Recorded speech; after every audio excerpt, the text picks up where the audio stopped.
só hoje que eu tive acesso ao computador. Eu tive acesso a ele agora há pouco. Porque a gente está tendo uma demanda grande de cursos, sempre de manhã, à tarde, aí o micro vai para lá, vai para cá. Eu já até trouxe meu pendrive. Se ele disponibilizar, eu já copio também. Entendeu?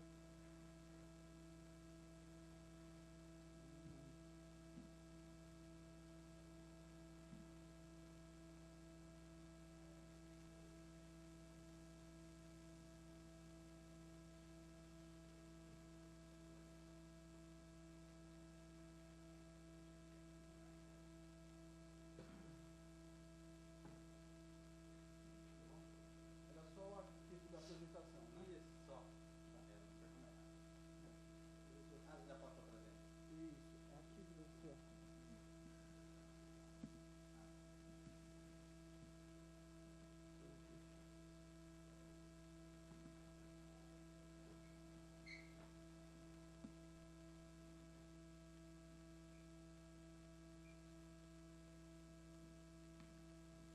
Só tem 2 microfones à sua disposição. Se quiser apresentar sentado, se quiser apresentar de pé,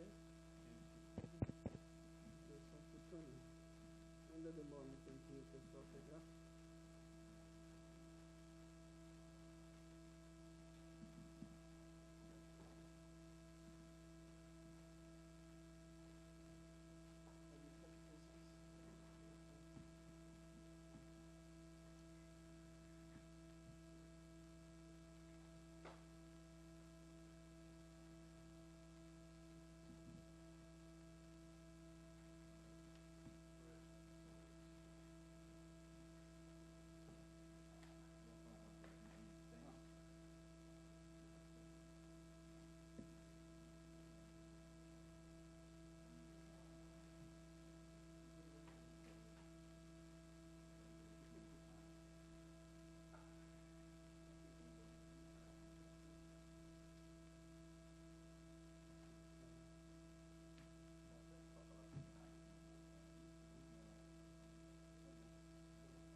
Boa noite para todos. Acho que a gente pode começar, né? Talvez, eventualmente, mais alguém chegue, mas a gente tem bastante coisa para falar hoje. Para quem eventualmente não estava aqui ontem, sou o professor Camilo Honalda Caldas, responsável por esse módulo, juntamente com o professor Dr. Fernando Bruno Filho. Nós vamos tratar desse tema que está destacado aqui no PowerPoint, né?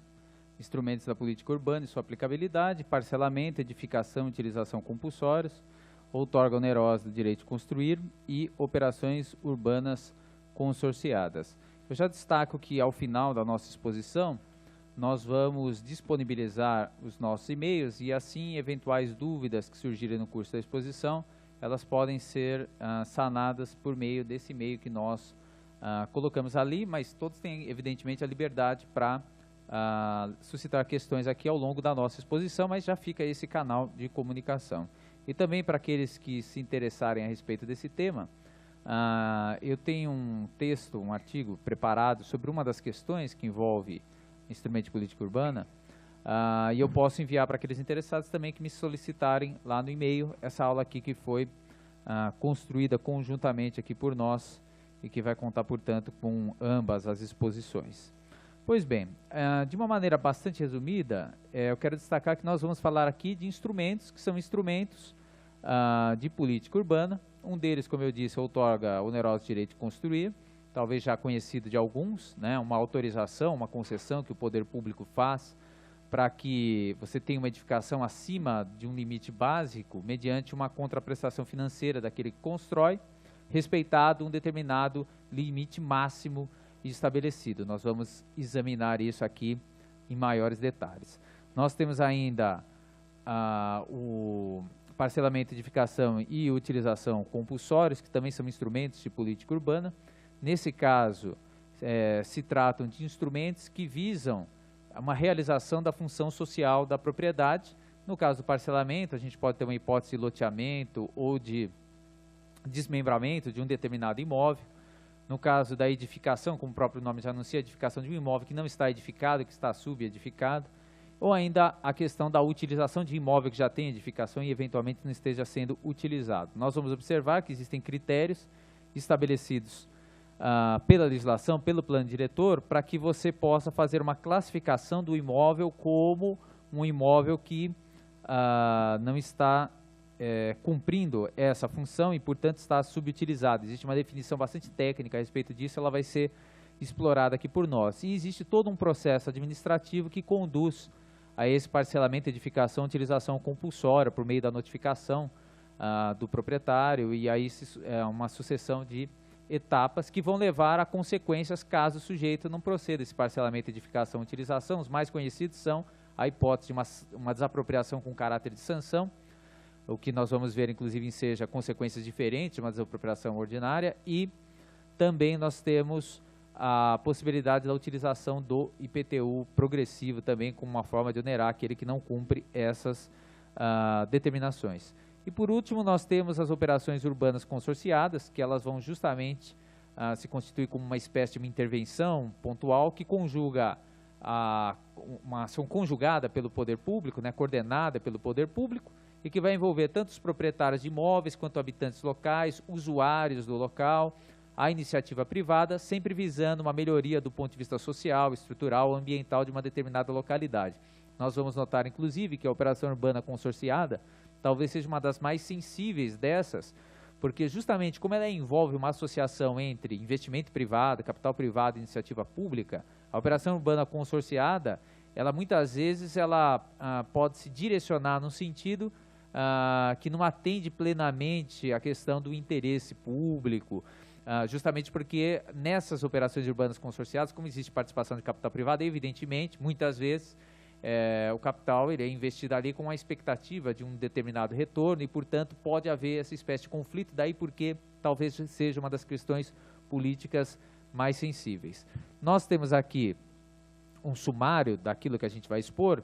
Então, além de falar desses instrumentos específicos, outorga onerosa direito de construir, parcelamento, edificação, utilização compulsória e operação urbana consorciada, além de falarmos desses três, com uma especificidade para São Paulo, evidentemente a gente vai fazer uma abordagem e um recorte que procure destacar a utilização desses instrumentos aqui em São Paulo. Então, a gente vai conjugar aqui elementos que são tanto da teoria a respeito disso, como da prática que existe em torno disso, e de experiências anteriores já praticadas. O professor Fernando Bruno, ele participou da experiência pioneira de implantação do IPTU progressivo e desses instrumentos que, grande medida, foram trazidos pelo Estatuto da Cidade, mas não só a partir disso. Na verdade, é um desdobramento constitucional que nós temos aqui, e também é algo que adveio de várias legislações infraconstitucionais, mas o Estatuto da Cidade, sem dúvida nenhuma, é o grande marco disso. O professor Fernando Bruno, ele foi justamente um pioneiro e responsável por essa implantação em Santo André.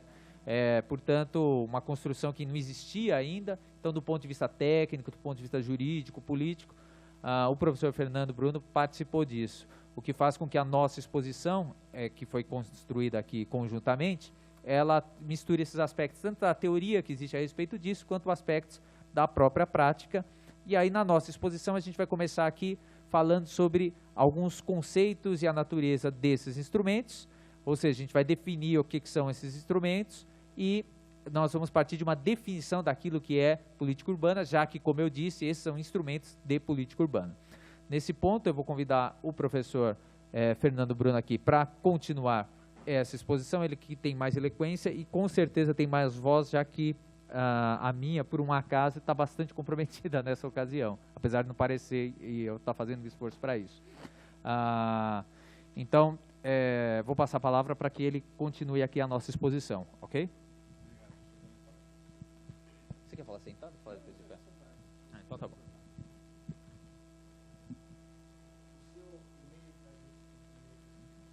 Tá lá no final, mas eu posso anunciar de qualquer maneira, né?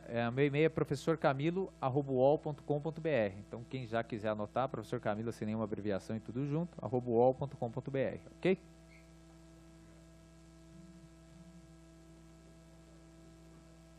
Bom, boa noite a todos e todas. Vai ter que ficar até o final para saber o e-mail.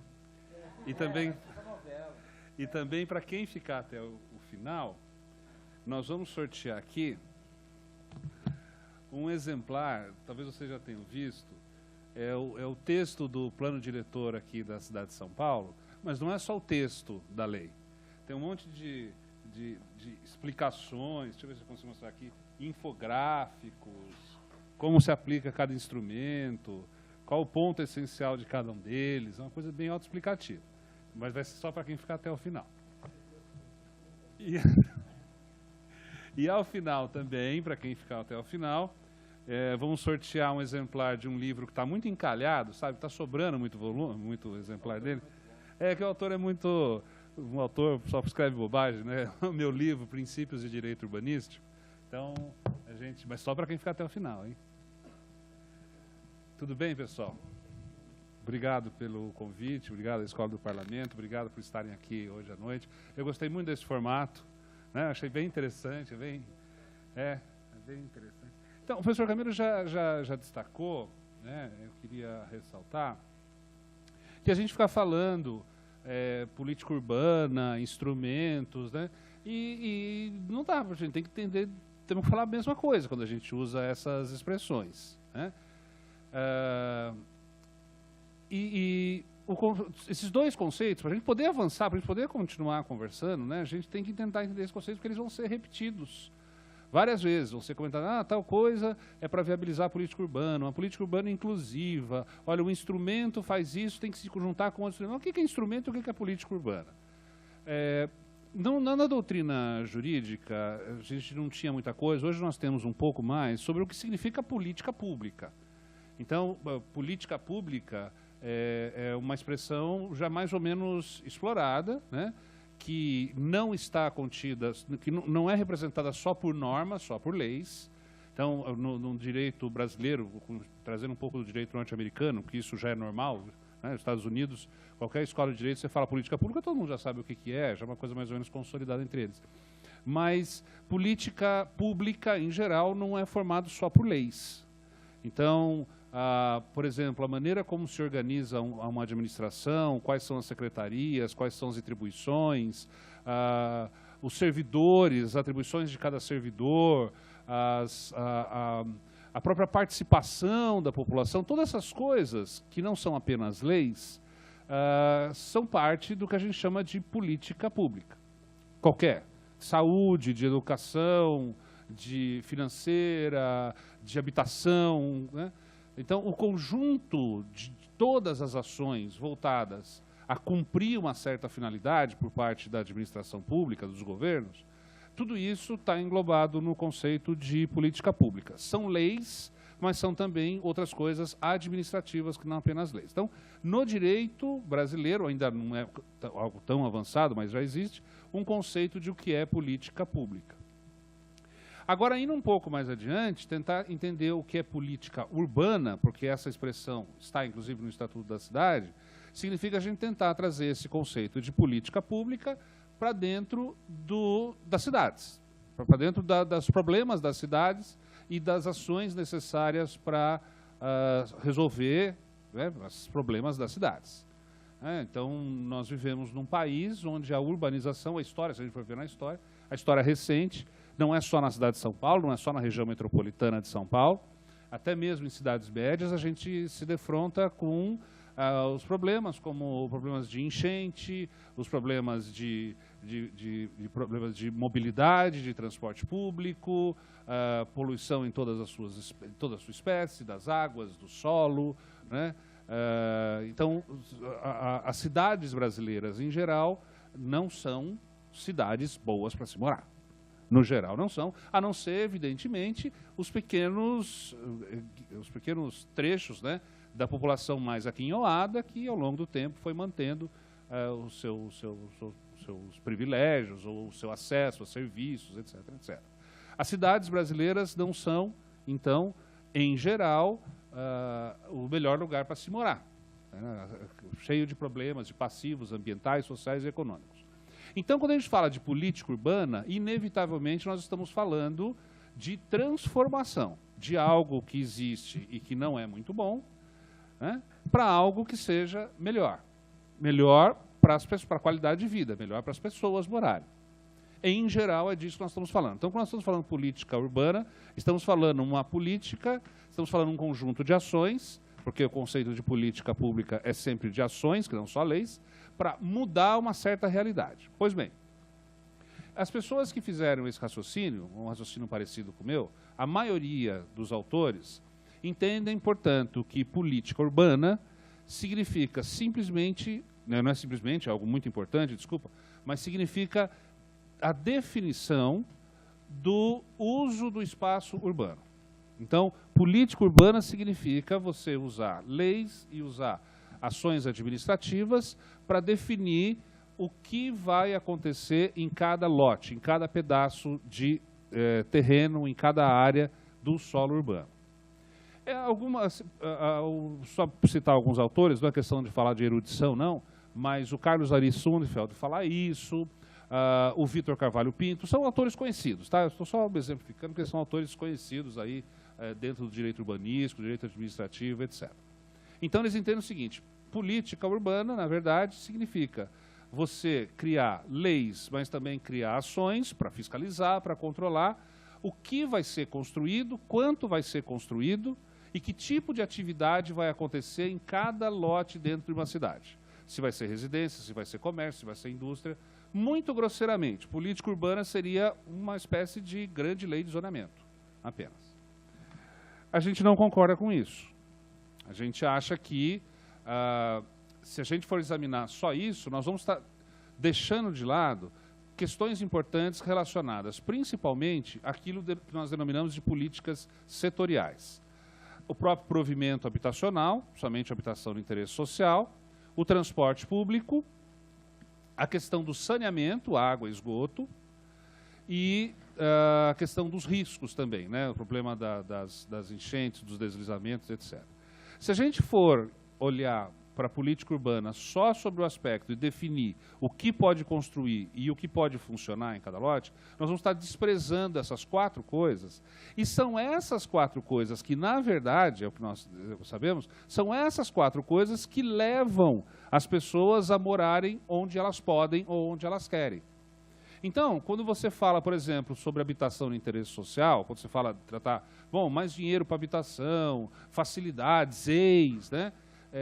nós não estamos falando simplesmente de moradia, nós estamos falando de moradia barata, acessível para as pessoas. Então, discutir da onde vai vir o dinheiro para se fazer habitação de interesse social, quem é a população que terá direito, terá acesso a essa moradia social, isso tudo não entra no conceito tradicional de política urbana, mas a gente acha que tem que ser discutido dentro da política urbana. Porque não adianta falar, olha, aqui pode só residência. Tudo bem, de onde vai vir o dinheiro? Isso não é um problema da política urbana. Isso é um problema do direito financeiro, da política financeira.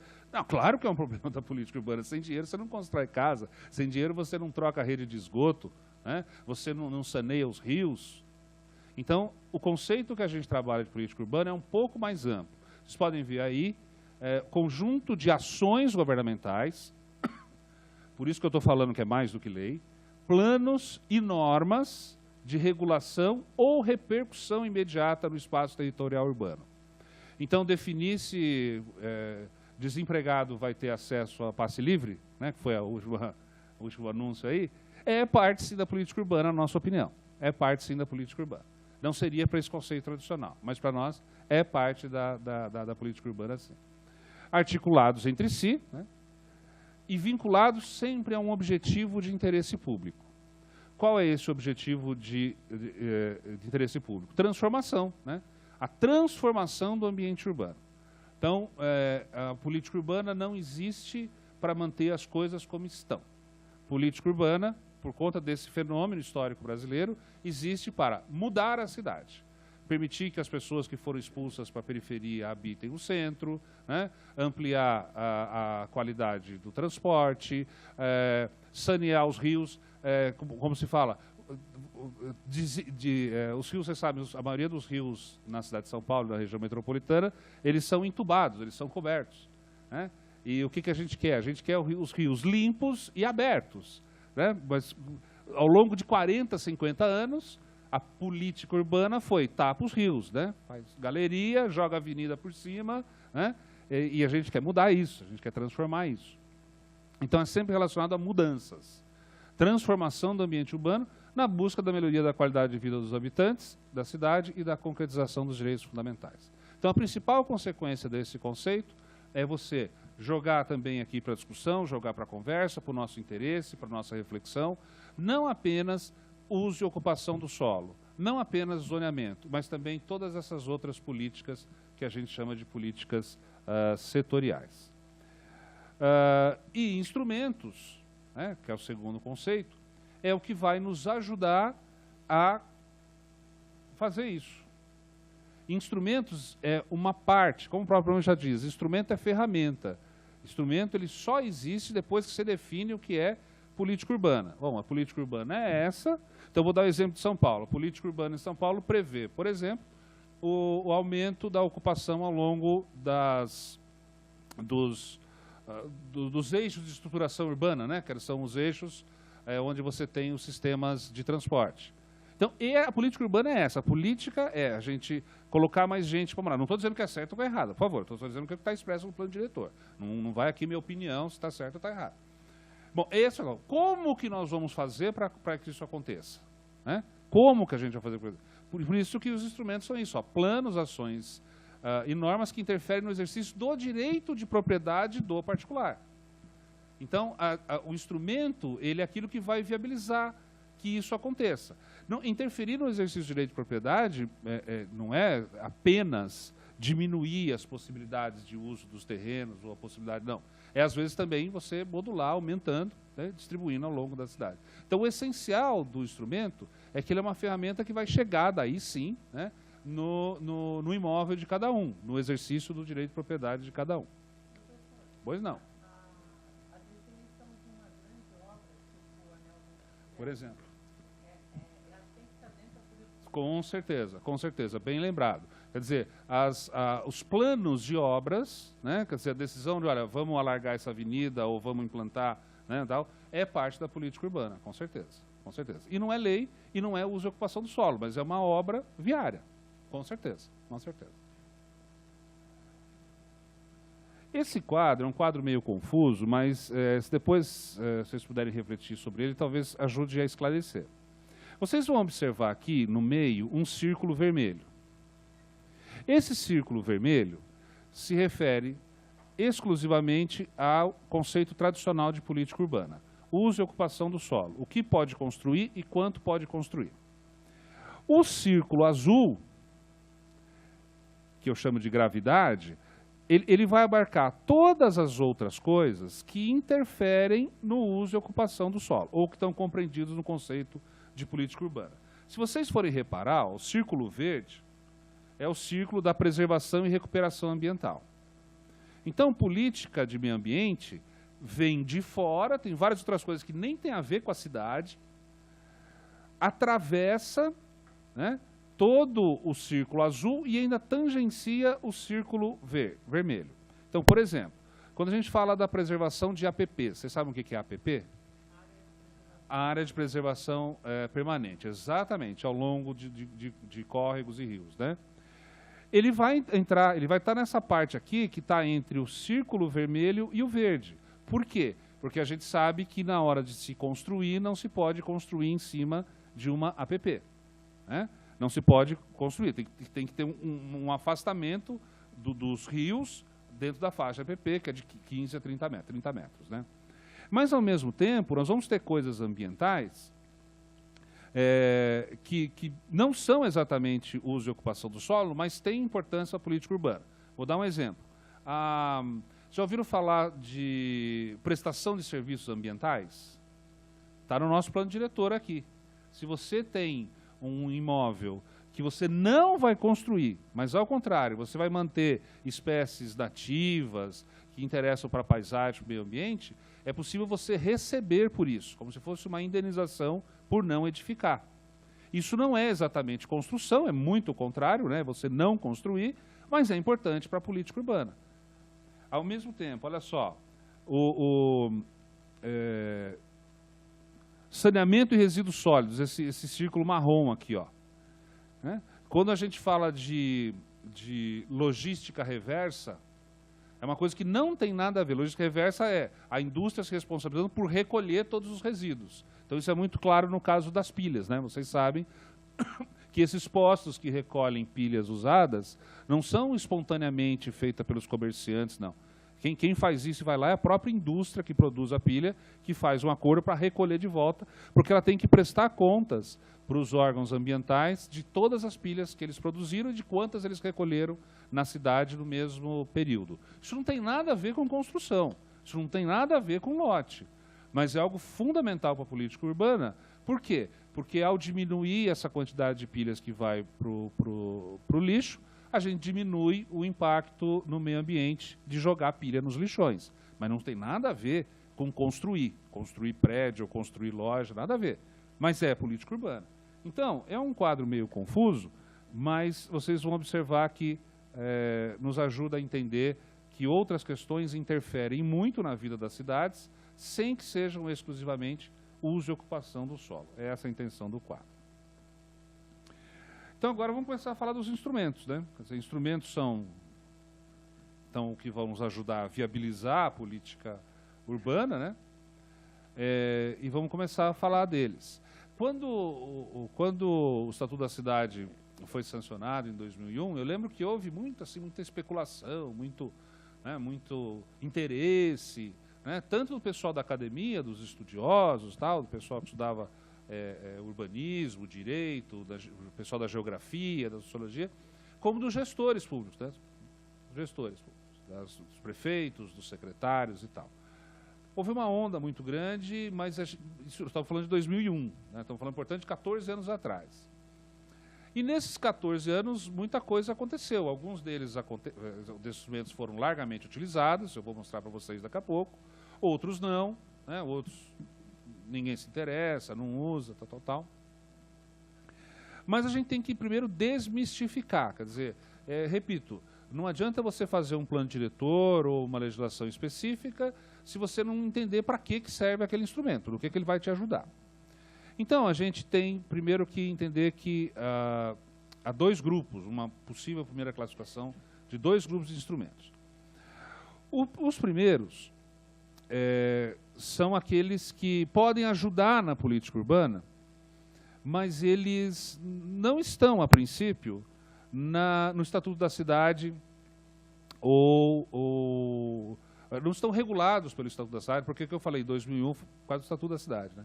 Não estão no Estatuto da Cidade, mas eles podem ajudar bastante a gente a transformar as cidades, fazer as cidades melhores para a gente morar, para a gente estudar, para a gente viver.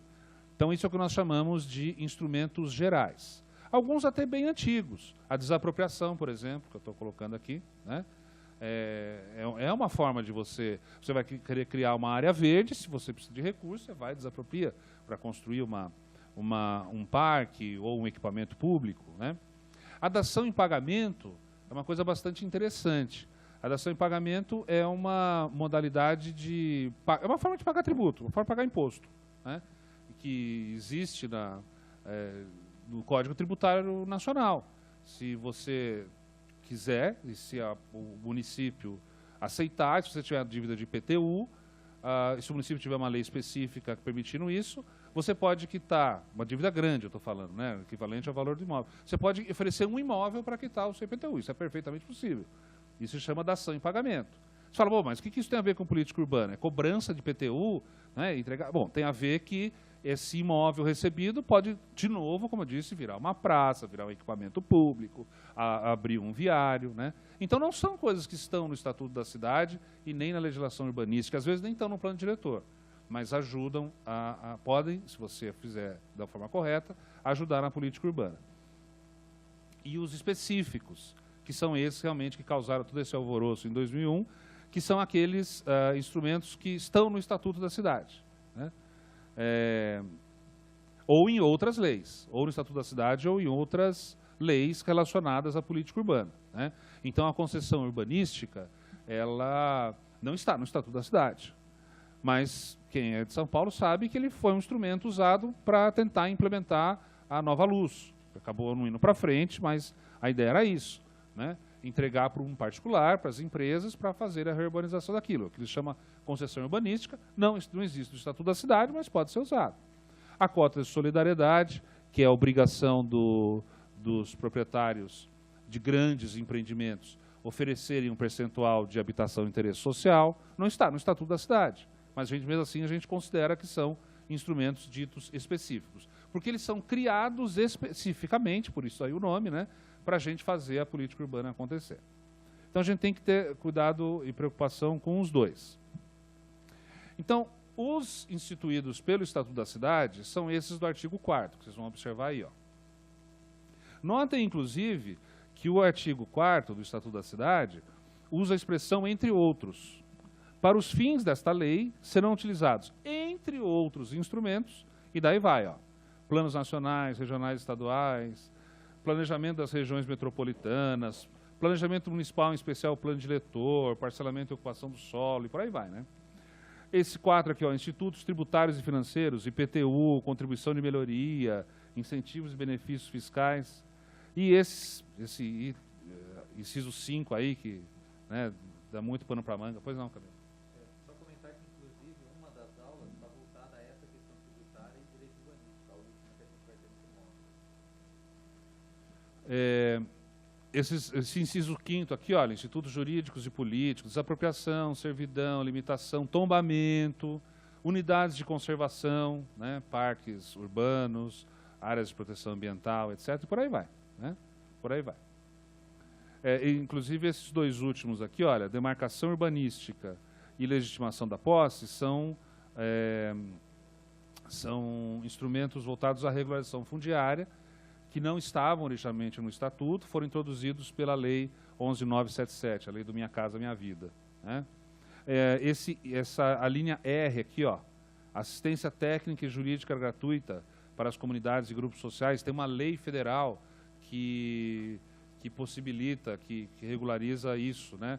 A situação de se contratar arquitetos, engenheiros, geógrafos e oferecer isso para regularização fundiária de comunidades carentes. Então, nem tudo isso aqui, nem tudo, aliás, a maioria dessas incisos e alíneas aqui, além deles serem só exemplificativos, por isso, entre outros, além deles serem exemplificativos, nem todos eles são regulados pelo Estatuto. Então, quando a gente fala em instrumento, portanto, não estamos falando só do Estatuto da Cidade. Então, nós vamos encontrar isso em variadas normas, a começar pela própria Constituição Federal, o artigo 182, que fala de dois deles, o Plano Diretor e o PEUC, que a gente vai tratar aqui, o Estatuto da Cidade, né? Alguns desses são regulados pelo Estatuto da Cidade, a Lei de Parcelamento do Solo, aí vai, Lei 67.6679, a 11.977, que eu já comentei, sobre regulação fundiária, a legislação de saneamento básico, a de resíduos sólidos, de mobilidade urbana, a de defesa civil, que é a questão justamente que eu comentava dos desastres naturais, né? E, por fim, a Lei 1389 de 2015, que é o Estatuto da Metrópole. E, além disso tudo, as leis locais. Então, voltando, a cota de solidariedade não está no Estatuto da Cidade, não existe em nenhuma dessas leis aqui que eu falei, ela foi criada pelo Plano Diretor de São Paulo. Ela é um instrumento? Ela é um instrumento. Mas como? Não está no Estatuto da Cidade, não tem lei federal? Não importa. Ela é um instrumento voltado a uma finalidade importante, que é gerar habitação de interesse social. Então, elas podem estar os instrumentos em qualquer um desses. Pois não, fica à vontade. Fica à vontade.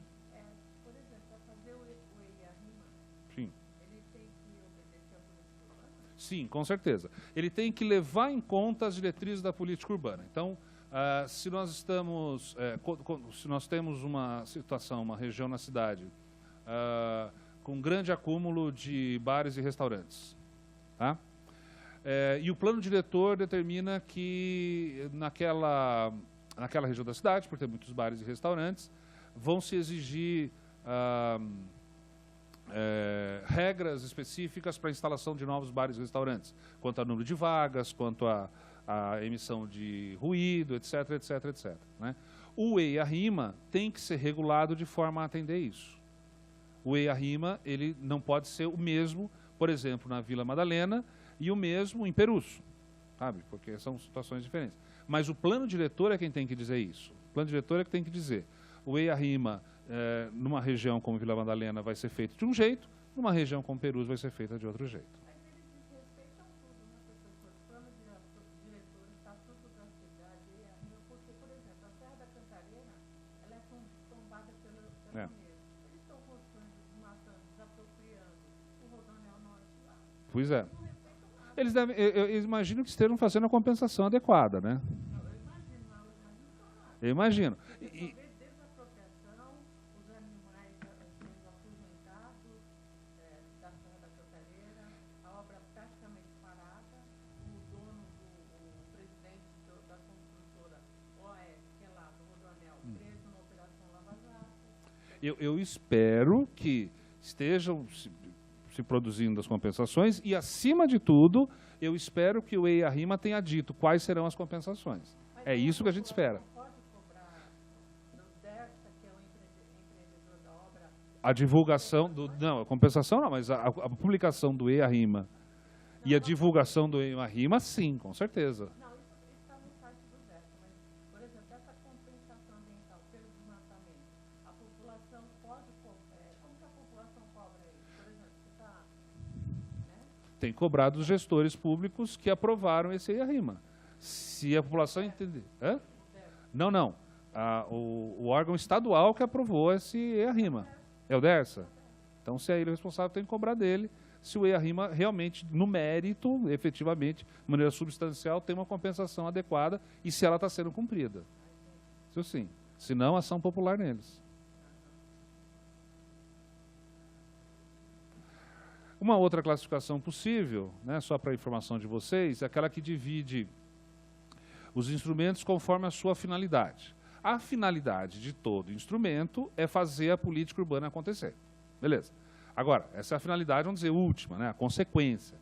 Agora, no primeiro momento, o que eles fazem? Alguns são para induzir a urbanização, fazer com que se construa onde a gente quer construir ou se regularize. É o primeiro grupo, a gente chama de instrumentos indutores da urbanização e da regularização. Então, parcelamento, edificação e utilização compulsórios, que eu vou comentar daqui a pouco, a uso capião, né, a demarcação e legitimação da posse, as EIs, né, que são aqueles para fazer acontecer as coisas, né.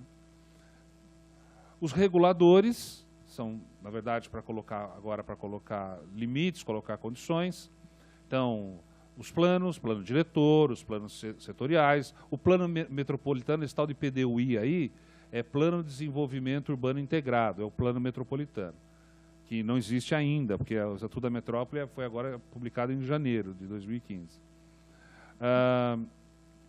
As operações urbanas consorciadas, o WAVE, que você estava comentando, olha, o estudo de impacto de vizinhança, e aí também o EIA, né, o estudo de impacto, o EIA rima também, eu coloquei o WAVE, mas o EIA também está nisso aqui, são justamente instrumentos reguladores, para dizer como vai se urbanizar, como que vão acontecer as obras, ou como vão acontecer as edificações, o uso dos imóveis, etc. E o último grupo, que é o grupo da separação entre direito de propriedade e direito de construir, onde a construção vai estar condicionada, o quanto construir e o que usar em cada lote, que daí é aquele conceito mais tradicional de política urbana. Mas é mais para informação de vocês. Agora, por que nós escolhemos esses três? Porque a conversa aqui é sobre instrumentos. E vocês já viram que nós temos dezenas, só no Estatuto da Cidade, olha o que nós temos. Sem contar, repito, aquilo que está em outras leis. Sem contar aquilo que não está em nenhuma lei federal e as pessoas inventam e podem inventar e colocam no plano diretor. Puxa vida, mas deve ter mais de 100, de fato. Nunca parei para contar. Mas por que nós escolhemos três? Por que nós escolhemos, para conversar com vocês, parcelamento e edificação compulsória, outorga onerosa direito de construir e operação urbana consorciada? Primeiro que os três interferem muito forte na propriedade privada, né? Determinam muito fortemente o que o proprietário pode, o que ele não pode e o que ele deve fazer. Então, são, portanto, aqueles que geram muita polêmica, né? Segundo, porque eles só funcionam se as prefeituras, pode ser de São Paulo, pode ser de Osasco, pode ser de Campinas, pode ser de Santos, qualquer lugar, se as prefeituras realmente criarem uma estrutura administrativa bem organizada para fazê-lo acontecer. Eles são instrumentos de uma certa complexidade, geram polêmica, né? Geram muita, como é que chama? Muita reação das pessoas, interferem no preço dos imóveis fortemente. Então, para poder manejar tudo isso, para poder trabalhar com tudo isso, eles só funcionam se as prefeituras se organizarem para fazer. Não dá para ser no improviso, não dá para ser só com um técnico, né? E também porque eles têm o que eu chamo de abordagens complementares. Quer dizer, os três juntos podem operar no mesmo terreno ou na mesma região. Então, você pode ter uma área com operação urbana consorciada, um perímetro de operação urbana consorciada. Nesse perímetro de operação urbana consorciada, você vai aplicar o PEUC e vai permitir a outorga onerosa direito de construir. Três coisas aconteceram no mesmo terreno. Então, por isso que a gente... Mas, principalmente, os dois primeiros. Além do mais, são aqueles que a gente encontra mais na mídia, né, na discussão dos vereadores mesmo, são os mais... Por causa disso. Vocês vão ver, inclusive, no caso da operação... da outorga onerosa e da operação urbana consorciada, no final eu vou colocar os valores envolvidos na cidade de São Paulo. E aí vocês vão entender por que tanta gente se interessa por eles. Começando pela outorga onerosa do direito de construir. Não é algo assim tão novo, tá? Desde a década de 60, nos Estados Unidos e no começo da década de 70 na França e na Itália, isso já existe, né? Foi muito debatido aqui no Brasil na década de 70, tem um documento famoso, a Carta do Imbu, que discutia a ideia de solo criado, né? E o conceito é mais ou menos o seguinte. Para poder explicar o que é outorga, eu devia ter um gráfico aqui, vocês me desculpem, mas eu vou tentar explicar de outra forma. Tentar explicar o que é coeficiente de aproveitamento. É um conceito importante para tudo. Coeficiente de aproveitamento é quanto a legislação permite que você construa no terreno. Então, se o terreno mede 1.000 metros quadrados e o coeficiente de aproveitamento é de 4, isso significa que a legislação garante a você, permite que você construa 4.000 metros quadrados. Tá? Tem aí uma nuance que é entre área construída e área computável, porque, por exemplo, nesses 4.000 metros quadrados que você pode construir, não está incluso posto de elevador, garagem, mas só para a gente entender, o mais simples é isso. O coeficiente de aproveitamento é o quanto você pode construir no seu terreno. Então, repito, se for um coeficiente de 1 e o seu terreno tem 1.000 metros quadrados, você pode ter 1.000 metros quadrados de área construída. Se for 2, 2.000 metros quadrados de área construída. Então, essa ideia de coeficiente de aproveitamento vai ser bem útil para a gente. Eu devia ter trazido uma figura aqui. Um terreno. Depende de quanto é o coeficiente de aproveitamento dele. Se o coeficiente dele for 1, você pode construir 1.000 metros quadrados. Pode ter 1.000 metros quadrados de área construída. Se o coeficiente for 2, 2.000 metros de área construída. Tá? Então, o coeficiente de aproveitamento é quanto você pode construir. Se o terreno for de 500 metros quadrados, aí, né, só pode ter 500 metros quadrados de área construída. Se for 1, 1.000 metros quadrados, se for 2, assim sucessivamente. Então, é basicamente isso. Você outorga onerosa. Significa, assim, uma primeira abordagem, né? A lei diz que você pode construir um certo coeficiente de aproveitamento e a mesma lei diz que se você quiser construir mais, você tem que pagar por isso. Então, como primeira abordagem, para a gente poder avançar, é isso. Você tem o coeficiente de aproveitamento, mais baixo ou maior, e a mesma lei que define o coeficiente de aproveitamento diz, olha, mas mesmo assim, se você quiser construir a mais, você vai pagar por isso. Pois não. Pois não.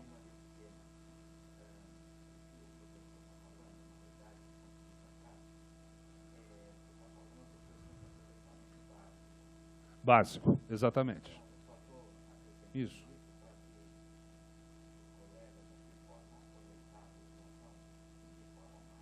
Isso.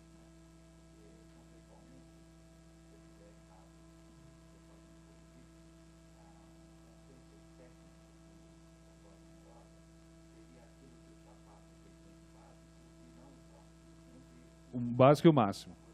Exatamente. Exatamente. Então, obrigado pela colaboração. Então é isso. Poder construir mais não significa poder construir ao infinito. Então, se o meu coeficiente de aproveitamento é 1, eu posso construir até 2, se o máximo for 2, ou até 3, se o máximo for 3. Mas eu vou pagar esse gap, eu vou pagar essa diferença. Para construir acima de 1 e até 2 ou 3, dependendo de quanto é o máximo, eu vou pagar por isso. Então, evidentemente, eu vou pagar, vocês imaginam o olhinho de prefeitos e secretários municipais quando saiu, né? Em 2001, quando saiu o Estatuto da Cidade, todo mundo com o olhinho assim, vai pagar, vai pagar, vai pagar, brilhando o olhinho todo mundo. Mas nós tínhamos algumas experiências anteriores. Aqui em São Paulo mesmo tivemos no final do governo Jânio, que depois foi alterado um pouco no governo da Erundina, as operações interligadas. Quando, na mesma situação, se podia construir a mais, basicamente na região da Faria Lima, né, só que você pagava não apenas em dinheiro, mas com habitação de interesse social. Então, não era uma novidade tão grande, mas é claro que com uma disciplina assim, né? Outros municípios faziam isso também por leis específicas. Lá em Santo André nós fizemos várias leis específicas dizendo, em tal região, em tais lotes, pode construir um pouco a mais e tem que pagar tanto, tem que pagar, mas era por leis específicas. Então não era, vamos dizer assim, não é que a operação, não é que a outorga onerosa, apesar de discutida, só apareceu com o Estatuto da Cidade, mas era bem restrito. E o Estatuto da Cidade deu uma certa regra para ela. Plano, vocês podem ver, está previsto em mais de 70% dos planos diretores. É dos instrumentos, um dos mais comuns nos planos diretores Brasil afora. Porque fala em pagar, todo mundo se interessa, né? Ainda mais em 2001, quando os municípios estavam, quer dizer, tão quebrados de novo, né? Quando eles estavam quebrados, tão quebrados de novo, né? Quando eles quebraram pela primeira vez, depois da Constituinte, né? Eles quebraram a primeira vez na década de 90. Estão quebrando pela segunda vez agora. mas estava totalmente quebrado e todo mundo então olhou essa história de outorga onerosa como uma coisa de arrecadar dinheiro, mas a regra do Estatuto da Cidade era direcionada esse dinheiro. Não era dinheiro para pagar funcionário, não era dinheiro para pagar dívida, não. Esse dinheiro tinha que ser direcionado a finalidades também de interesse da natureza da política urbana. Por isso que eu coloco, não é puramente arrecadatório, porque o recurso obtido, segundo o Estatuto, vai obrigatoriamente para alguma outra coisa que eu já vou mostrar qual é. Um detalhe importante, somente quem da área jurídica, tem natureza de preço público e não de tributo. Tá? Não entra nas regras dos impostos. Tá? Não tem regra de imposto aí, anterioridade, né? A proibição de você vincular a fundo, né? Ao contrário. Né? Então, é um dinheiro que você pode manejar sem tantos empecilhos que existem na legislação tributária. Então não é algo assim tão novo, mas começou a se disseminar a partir do Estatuto da Cidade. Então a base para a gente compreender no texto do Estatuto da Cidade, artigos 28 a 31, eu grifei algumas coisas. Primeiro, a história do coeficiente de aproveitamento básico. Né? Ou seja, o plano diretor poderá fixar áreas nas quais o direito de construir poderá ser exercido acima do coeficiente de aproveitamento básico. Então, no exemplo que eu dei, o coeficiente de aproveitamento básico 1 significa para um terreno de 1.000 metros quadrados, 1.000 metros de área construída, mas você pode chegar. E até dá uma definição, ora, para os efeitos dessa lei, CA, coeficiente de aproveitamento, é a relação entre a área edificável e a área do terreno. Fiquem atentos apenas quando encontrarem a expressão área computável. Tá? Ela é um pouquinho diferente de área construída. O parágrafo 3 traz justamente a regra que o colega acabou apontando. O plano diretor definirá também os limites máximos. Né? E tem uma coisa importante, considerando a proporcionalidade entre a infraestrutura existente e o aumento de densidade esperado em cada área. Exige uma lei municipal específica, que estabelecerá as condições para a outorga onerosa, obrigatoriamente com a fórmula de cálculo para a cobrança. Os casos passíveis de isenção do pagamento de outorga. Exemplo clássico, construir habitação de interesse social, você poderia chegar no máximo sem pagar. Né? E a contrapartida do beneficiário, como vocês podem observar, aí fala contrapartida, o que não quer dizer obrigatoriamente contrapartida em dinheiro. Em dinheiro. Então, lá em Santo André, eu tinha várias situações assim. Uma lei específica, o sujeito poderia construir e ele oferecia uma praça para o município. Construía, vegetava, equipamentos, tal, no valor de X. Então, ele não entregava dinheiro. Ele entregava obras. É perfeitamente possível. Não é assim aqui em São Paulo, mas é perfeitamente possível que assim seja. E empreendedor gosta disso, porque ele já está mobilizando canteiro de obras, funcionários, arquitetos para construir, ele usa o mesmo insumo para oferecer uma obra de interesse do município, mas não é assim aqui em São Paulo. E o artigo 31, aquilo que eu havia comentado. O dinheiro não pode ficar no caixa geral, ele tem que ir para algumas finalidades que estão no artigo 26. O artigo 26 trata de outra coisa, né? Trata de direito de preempção, mas ele é usado para decidir para onde vai o dinheiro da outorga onerosa. São esses itens aí, ó. Regulação fundiária, programas e projetos habitacionais de interesse social, constituição de reserva fundiária, quer dizer, adquirir terreno, ordenamento e direcionamento da expansão urbana, e aí vai. Proteção de áreas de interesse. O dinheiro tem que ser aplicado nessas 8 itens aqui. Repito, não pode servir para pagar funcionário, por exemplo. É o 26. Esses incisos estão no artigo 26. É que o 31 remete ao 26. Bom, tem que ter a fórmula. Por que se exige a fórmula? É uma maneira de você garantir previsibilidade para o negócio, para o empreendedor privado. Se ele vai construir se ele vai adquirir um terreno para construir blocos de apartamento, ele evidentemente tem que saber quanto eu vou gastar. Então ele já tem o valor do terreno, ele sabe o valor que ele vai gastar na construção, né? Ele tem os cálculos, o pessoal tem expertise nisso, mas ele vai querer fazer até o coeficiente máximo. Então, a exigência da fórmula é para que ele, empreendedor, possa saber, se eu for usar a outorga onerosa, quanto eu vou pagar por isso. Então, a fórmula não é dada pelo Estatuto da Cidade, mas ela tem que existir para que o empreendedor, né, deve dar segurança jurídica ao empreendedor, de maneira a permitir previsibilidade de custos. De modo que ele saiba, para esse terreno aqui, cujo coeficiente básico é 2, mas a legislação permite que eu compre para construir até 4, quanto eu vou pagar para poder construir? De 2 para 4. E, ao mesmo tempo, não pode ser um valor irrisório.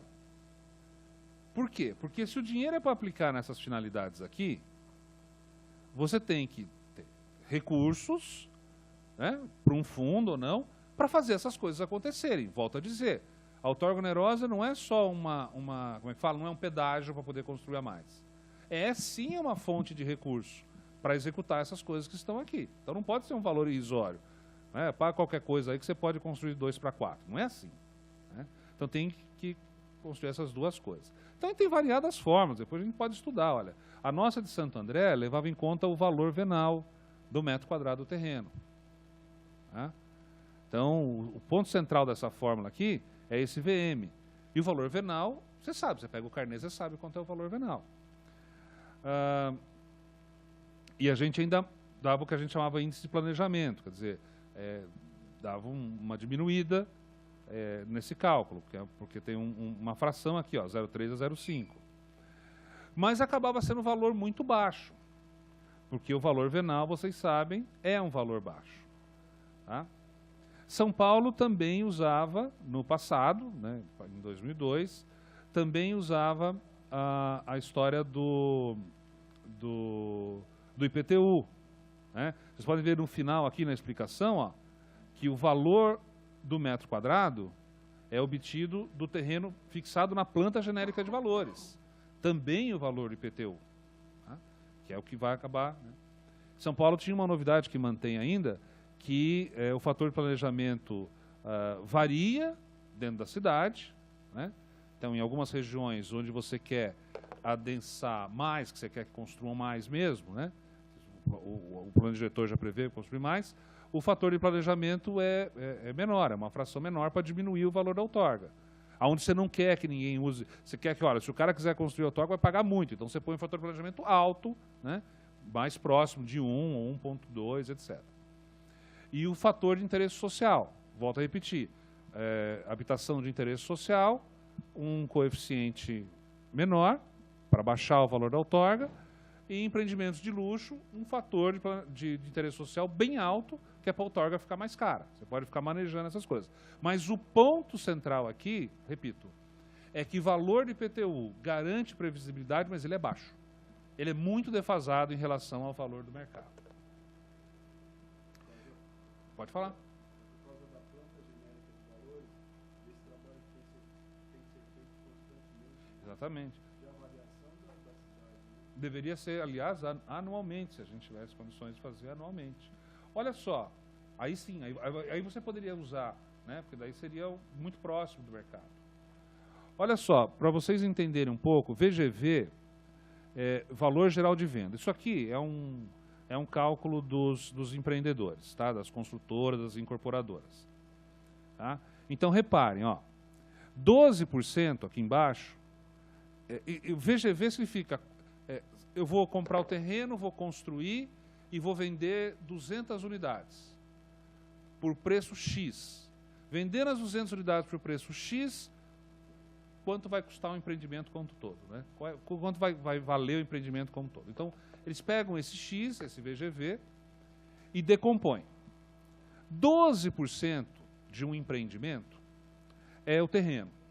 Terreno mesmo, terreno físico. Tá?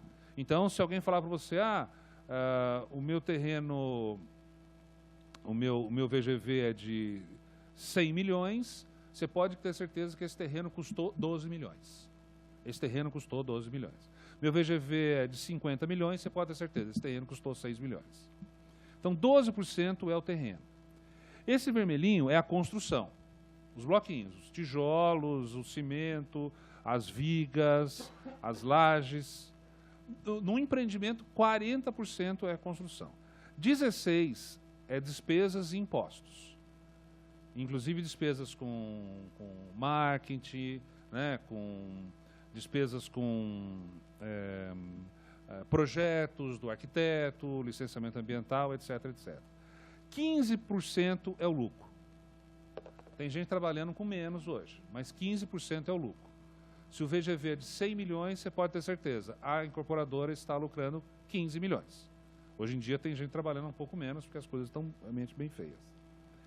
Agora, o que acontece é que quando ele quer usar, esses dois últimos degraus que eu queria mostrar para vocês. Quando ele quer usar a outorga onerosa, a relação é 12:5, ou era 12:5. Querendo dizer o seguinte, se ele constrói 12% a mais, ele paga 5% a mais. Então, se ele tem um coeficiente de... Ele pode construir 2.000 metros pelo coeficiente básico, ele vai construir 2.200, na verdade um pouco mais, 2.300. Esses 300 vão custar para ele só 5% do VGV dele.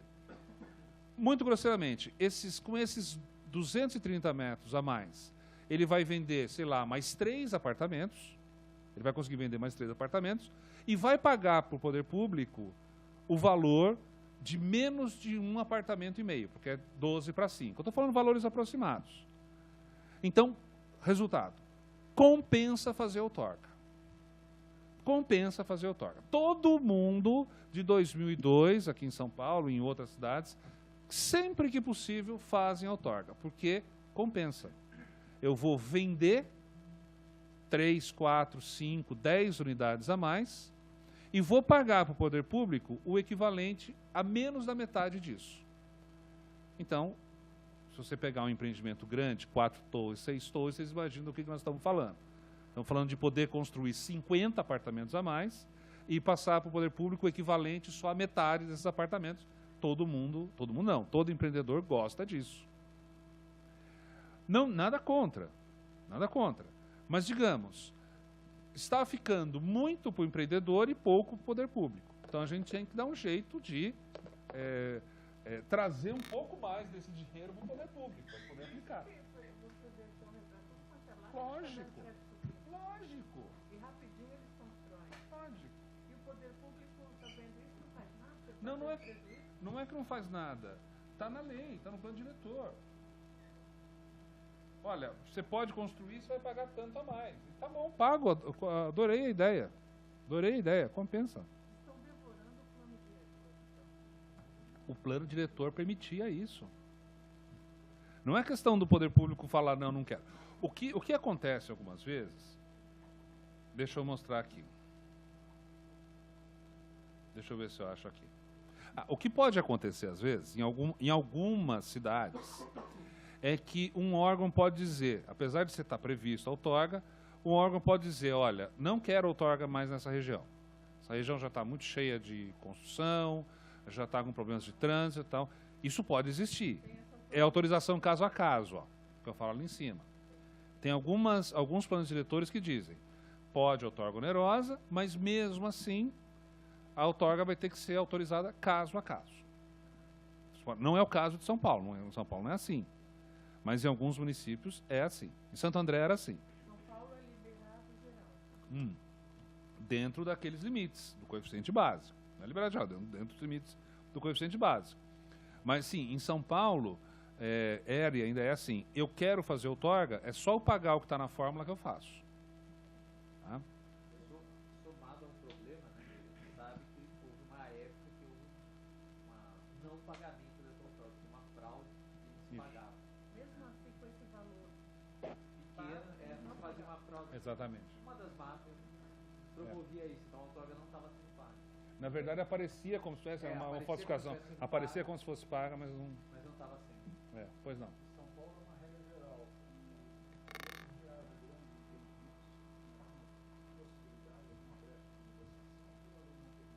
Não. É a aplicação da forma... Isso. Não. O que existe são outros incentivos. Então, aqui em São Paulo, nós temos hoje, com o plano diretor novo, a fruição pública, né? Então, se você faz o seu empreendimento de forma que permita que as pessoas circulem, como no conjunto nacional, por exemplo, né? Então, você pode construir um pouco a mais. Mas continua sendo outorga, continua tendo a previsibilidade. Oi? Isso, exatamente. Quer dizer, você oferece que a população possa usar aquilo como parque, você ganha o dinheiro. Mas continua sendo outorga, só que ao invés de pagar em dinheiro, você está pagando de outra forma. Tá? Mas sempre tem que ter essa previsibilidade. Isso. Tem essas possibilidades. Só um minutinho.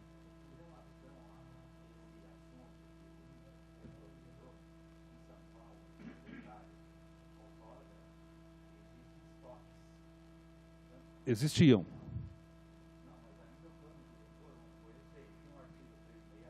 Isso, existia.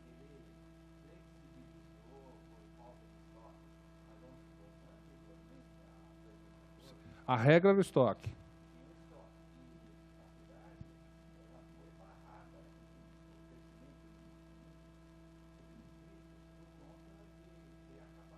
Isso.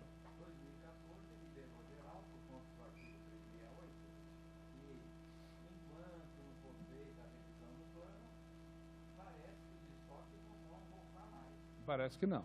Apesar de que foi um dos grandes embates do plano diretor, foi essa discussão, teria ou não teria estoque. Eu coloco isso aqui como uma possibilidade, né? Eu coloco isso aqui como uma possibilidade, né? Que está aqui. Definição de estoques, né? Volumetria máxima. A ideia do estoque, vou explicar a ideia do estoque. A ideia do estoque não é ruim. A ideia não é ruim, é a maneira como ele aplica. Significa o seguinte, você pode fazer outorga, mas dentro de um distrito, e às vezes até dentro de quadras, pode fazer até dentro de uma quadra, a outorga só pode chegar a, sei lá, 200 mil metros quadrados, 500 mil metros quadrados. Depois que todo mundo comprar 200, 400 mil metros quadrados, não pode mais ninguém. Então, a ideia é interessante, porque diz, olha, tal distrito suporta 500 mil metros quadrados ou 1 milhão de metros quadrados a mais. Mas tem um lado ruim. Quem chega primeiro, adquire, e quem chega por último fica de fora. Então, a ideia do estoque tem um lado bom e tem um lado ruim, né? Então, eu sou o último que estou entrando aqui, bom, acabou o estoque, ninguém pode comprar mais outorga. Mas é em parte pelo que você falou, para não ser um liberou geral, entendeu? Tem um limite, o que a gente chama de limite de volumetria.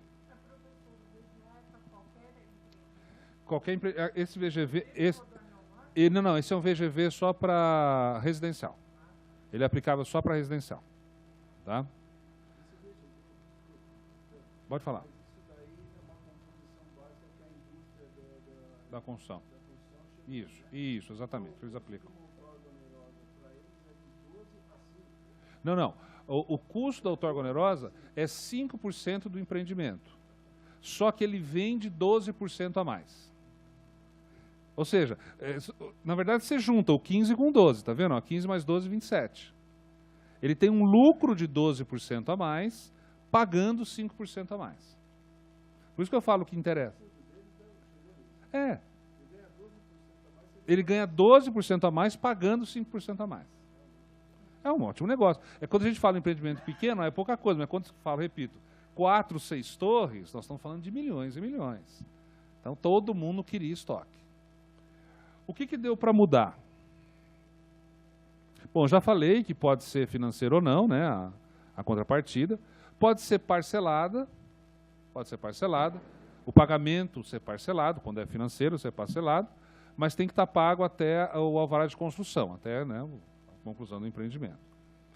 E pode ser em caso de regularização também, você cobrar para regularizar aqueles que já ultrapassaram o coeficiente. Por uma clandestinidade, construíram a mais e paguem. Não era o caso aqui de São Paulo, mas pode ser. A outorga pode ser usada para isso. Então, algumas das modulações eu já falei. Né? A questão da volumetria dos estoques, né? Que era usado aqui em São Paulo até 2014, até o novo plano diretor. Autorização caso a caso, né? É o que a gente usava em Santo André. Olha, a gente diz a fórmula, mas você vai ter que antes pedir autorização para o Conselho de Política Urbana da cidade. Se ele falar sim, você terá outorga onerosa. Se ele falar não, você não terá outorga onerosa. Mesmo falando. E aqui uma coisa interessante, que é outorga só para vagas de garagem. Né? É uma inovação aqui de São Paulo também, porque vocês sabem que agora o máximo é uma vaga por unidade nos eixos de estruturação e transformação urbana, mas você pode, né, ir além do máximo, mas pagando pelas vagas.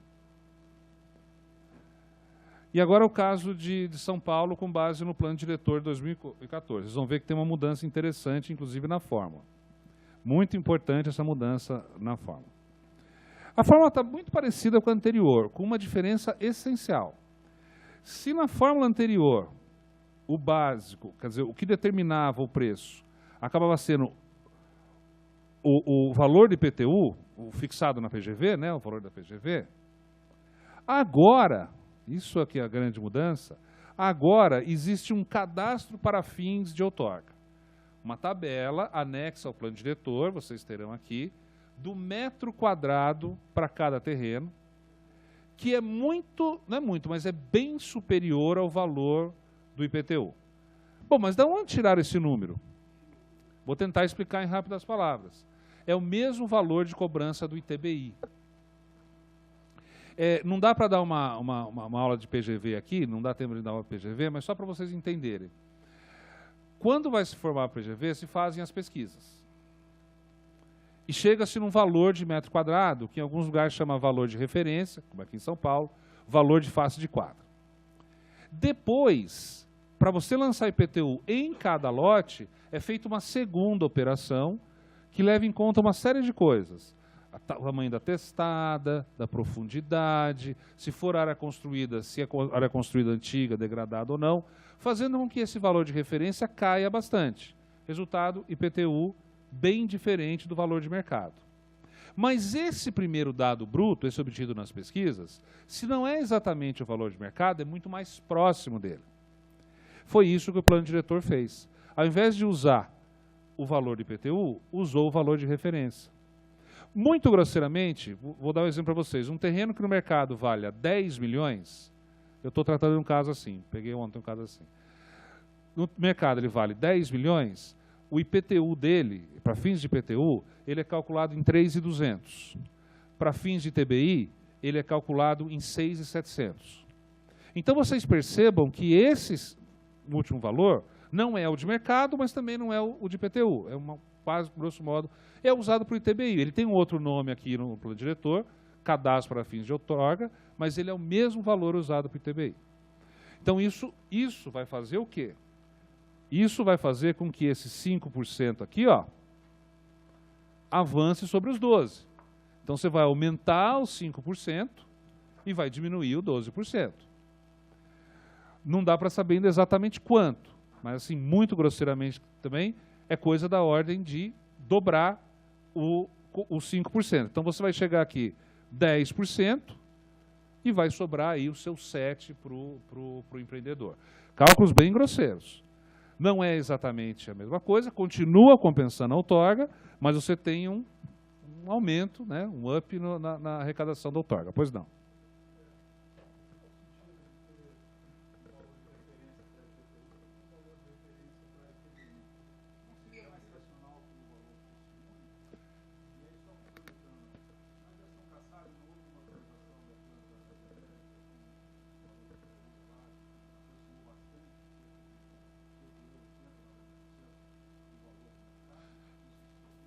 Eu não sei, mas a gestão Kassab foi até 2012. 2012.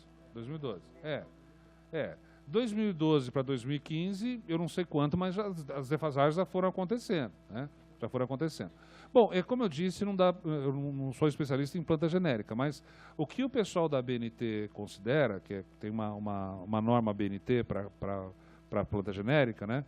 Já que nem todas as prefeituras seguem, tem prefeituras que têm o seu método próprio, é que o valor do metro quadrado, quando você rebate no lote, dependendo da configuração do lote, ele vai variar. Então, a relação é sempre testada muito estreita, desvaloriza o lote. Né? Ou testada muito larga e profundidade curta, também desvaloriza o lote. Por quê? Dificulta a construção, a edificabilidade. Lote irregular é mais desvalorizado. Então, eu não sou profissional de avaliação, é o que eu ouço eles comentando comigo, que de fato, na hora de você alienar, dependendo da configuração do lote, você vai ter ou aumento ou diminuição em relação ao valor de referência. É o que eu ouço dos avaliadores. Agora, o que me estranha era não terem usado antes o valor do IPTU, do ITBI, né? O valor de referência. Parecia tão lógico, né? A gente sabe há anos e décadas que ele é mais próximo do valor de mercado, né? Isso é que me estranha. Esse negócio de avaliação de imóveis é uma arte também, né? Eu vejo o pessoal fazendo. Professor, quem regula esse VGV. VGV é o Conselho de Política Urbana? Não. VGV é práticas de mercado, é o que o mercado costuma aceitar. Hã? Vai. O cara vai comercializar um terreno, ele vai aqui, não, pera um pouquinho. Esse terreno eu vou gastar tanto na construção, quero ter um lucro de tanto, se eu outorgo tanto. Não, desculpa, seu terreno está caro, porque vai ser mais de 12% do meu VGV. Não quero o seu terreno. Entendeu? Ou então ele vai contratar alguém para construir para ele, o cara vai cobrar mais.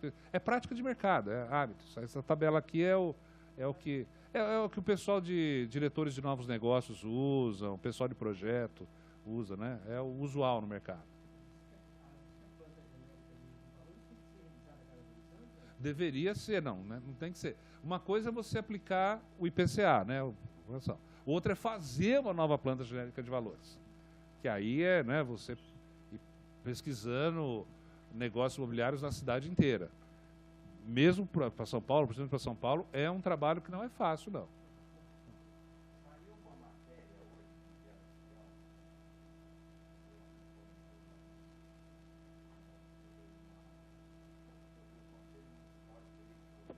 Ah.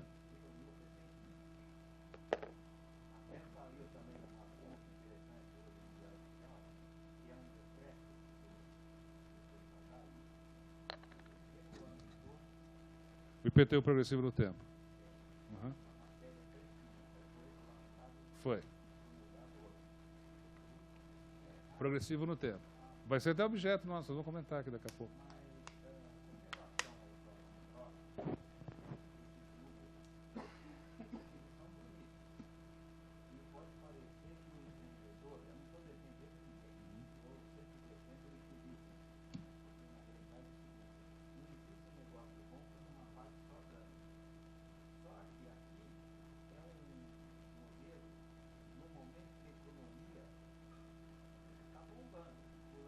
É verdade, é verdade.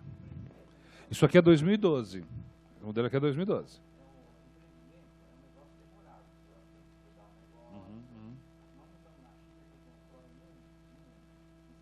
Tem que licenciar, demora anos para licenciar.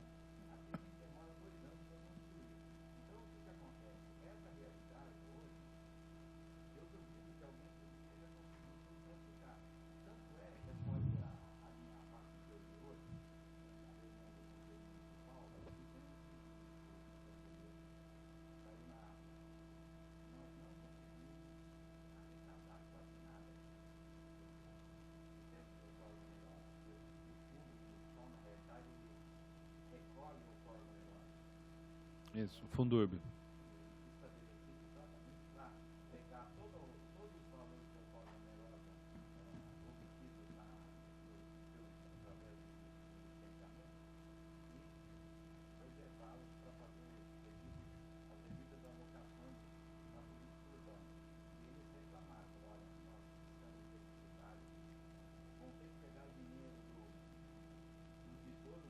Uhum.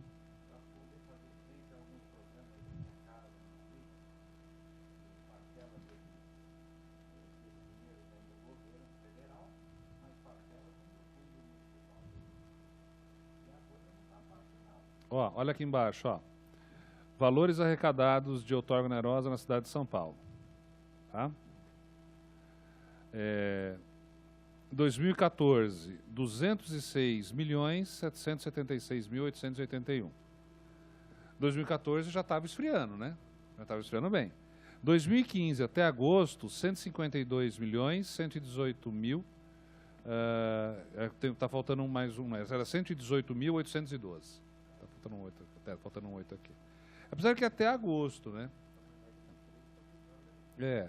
Mas veja, não é automático, né? Porque você paga a outorga e, na verdade, você pode parcelar e pagando, né? E você só começa a pagar a outorga e só vai ter o alvará de construção, às vezes, um ano e meio depois. Então tem um delay aí, né? Mas são valores consideráveis. Agora, o que está acontecendo, na verdade... Como é que você chama? Luiz. O que está acontecendo, na verdade, é que se está acessando o Fundurb mais do que se fazia no passado, por conta, principalmente, dos cortes do PAC, mobilidade, né? O que está acontecendo, eu acho que não é tanto a diminuição da receita do Fundurb, também, mas é sobretudo porque o Fundurb está servindo para socorrer outros tipos de obra, inclusive obras viárias, tá? Porque ele pode fazer isso, o Fundurb pode fazer isso. Então, acho que é aí que está saindo o dinheiro do Fundurb. Aumentou a despesa. Tá bom.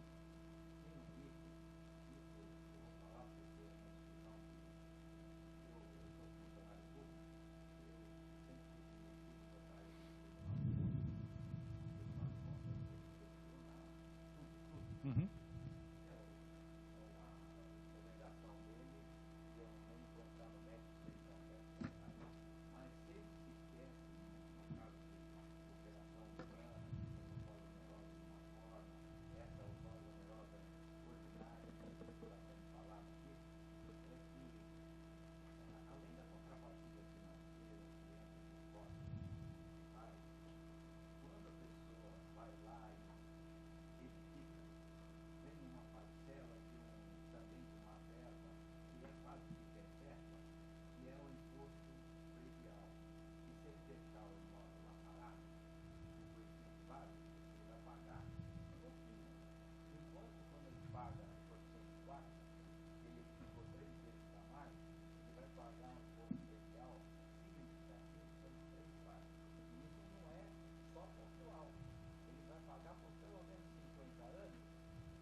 Sim, mas as despesas para o poder público decorrente desse adensamento também irão aumentar.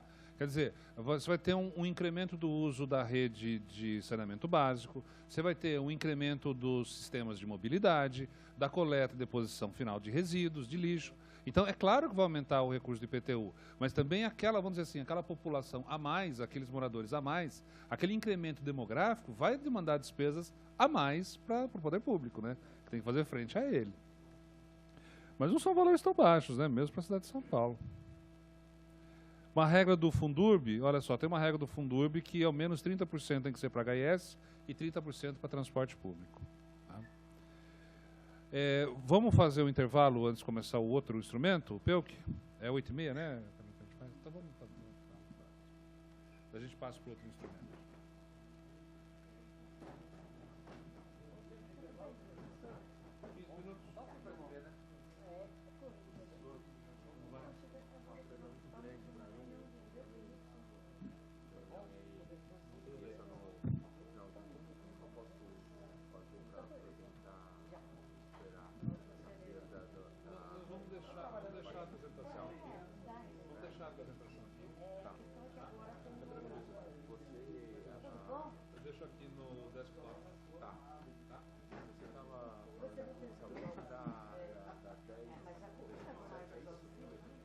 Uma parte geral conceitual, né? Conceito, o que é política urbana, o que são os instrumentos, fique à vontade.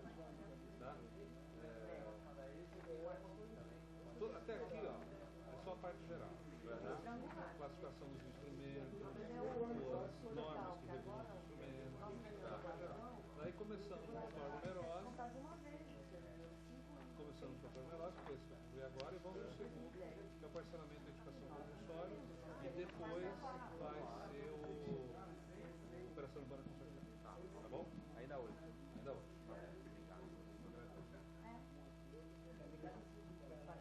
Deve estar disponível na biblioteca. Deve estar. Aliás, no site também está. procura no site. Uma hora você não consegue. Gostoso de usar. Na Sempla deve ter, né? Biblioteca da Sempla. Depois você sabe, sabe?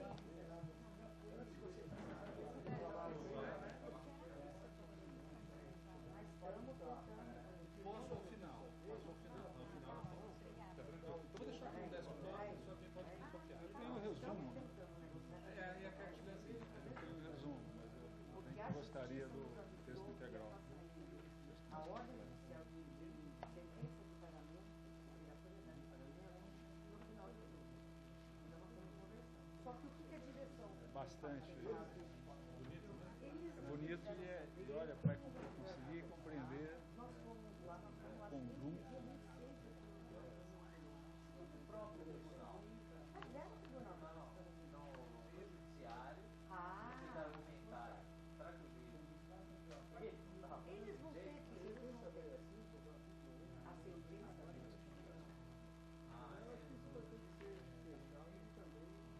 Vai ter que fazer no tribunal um acordo com os advogados presentes. Ah, aqui tem o texto integral da lei.